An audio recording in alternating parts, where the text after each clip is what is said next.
আমাদের আজমল হুদা ভাই S M Jahangir ভাইয়ের নির্দেশনায় এস এম জাহাঙ্গীর ভাইয়ের পক্ষ থেকে ভারপ্রাপ্ত চেয়ারম্যান তারেক রহমানের পক্ষ থেকে উত্তরা পশ্চিম থানার পক্ষ থেকে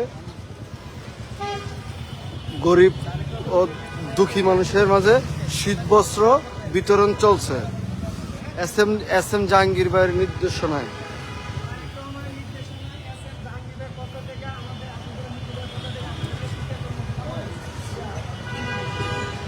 আমাদের আজমল হুদা মিঠু ভাই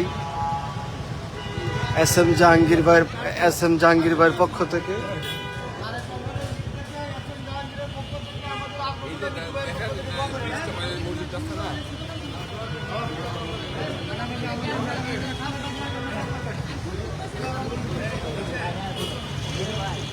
আপনি সোজা যায় দাঁড়ান ভাই।